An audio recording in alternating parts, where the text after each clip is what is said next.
Appeal বিভাগের জ্যেষ্ঠ বিচারপতি হবেন প্রধান বিচারপতি। তবে জ্যেষ্ঠ দুজনের মধ্য থেকে করতে হলে প্রয়োজন হবে সংবিধান সংশোধন।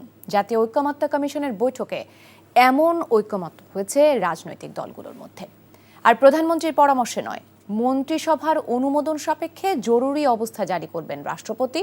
মন্ত্রিসভার ওই বৈঠকে থাকবেন বিরোধী দলীয় নেতা অথবা উপনেতা। ইমরুল আহসানের রিপোর্ট।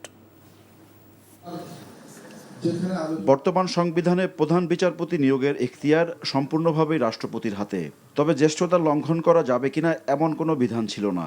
এমন পরিস্থিতিতে রোববারের ঐকমত্য কমিশনের সভায় সিদ্ধান্ত হয় আপিল বিভাগের জ্যেষ্ঠ বিচারপতিকেই করতে হবে প্রধান বিচারপতি। তবে বিএনপির প্রস্তাব ছিল জ্যেষ্ঠ দুইজনের মধ্য থেকে নিয়োগের।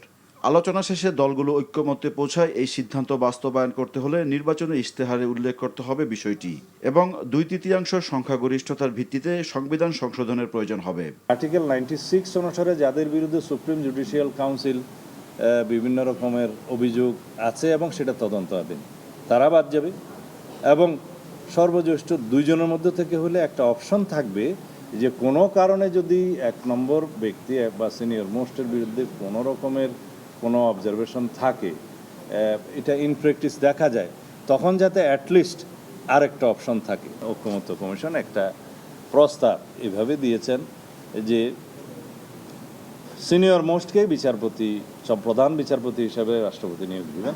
তবে কোনো দল তার নির্বাচনী ইশতেহারে উল্লেখ করে যদি ম্যান্ডেট প্রাপ্ত হন, তখন সেই দল যদি ম্যান্ডেট প্রাপ্ত হয় তখন তারা দুইজনের প্রভিশনটা সংবিধানে রাখতে পারবে। প্রবীণতম জ্যেষ্ঠতম বিচারপতিকেই প্রধান বিচারপতি হিসেবে নিয়োগ করা হবে, কিন্তু এখানে একটি ডিসেন্ট ভয়েস দেওয়া হয়েছে, যদি কোনো দল তারা ক্ষমতায় গিয়ে ইশতেহারে থাকে তখন তারা ক্ষমতায় গিয়ে সংবিধান সংশোধনের মাধ্যমে জ্যেষ্ঠ দুজনের মধ্যে যে কোনো একজনকে প্রধান বিচারপতি হিসেবে নিয়োগ দেওয়ার বিধান সংযুক্ত করতে পারবেন।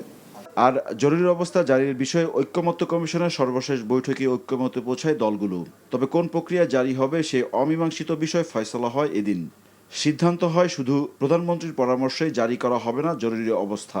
যিনি প্রধানমন্ত্রী, ক্যাবিনেট তো সে একই দলের, সুতরাং এখানে বলবর বৃদ্ধি ছাড়া ইন এসেন্স বা স্পিরিটে তেমন কোনো পার্থক্য হবে না। সে কারণেই আমরা প্রস্তাব করেছিলাম যে আমাদের পক্ষ থেকে যে সেখানে বিরোধী দল যে পার্লামেন্টে থাকবে, বিরোধী দলের একটা প্রতিনিধিত্ব থাকতে হবে, তাহলে এটা মোটামুটিভাবে একটা কমন চেহারা বা কমন পরিস্থিতি আসে। সেখানে আমাদের প্রস্তাব ছিল যে ক্যাবিনেটে প্রধান বিরোধী দলীয় নেতা বা নেত্রী যিনি থাকবেন, যারা স্ট্যাটাস একজন মন্ত্রীর সমান, তিনি সেখানে অন্তর্ভুক্ত থাকবেন। তত্ত্বাবধায়ক সরকারের প্রধান কে হবেন এবং কোন প্রক্রিয়া হবেন সে বিষয়ে এখনও ঐক্যমত্যে পৌঁছানো যায়নি। কয়েকটি দল ভিন্ন ভিন্ন মত দেয়। সব মিলিয়ে মঙ্গলবার নতুন প্রস্তাবনা দেবে জাতীয় ঐকমত্য commission.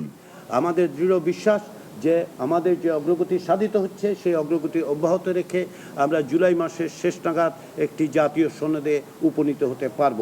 Imrul Ahsan, NTV news, Dhaka. Bundle থাকলে প্রতি সেনমানিতে টাকা বাঁচবে। বিকাশ সেনমানি বান্ডেল কিনে জিতুন প্রতি লেনদেনে।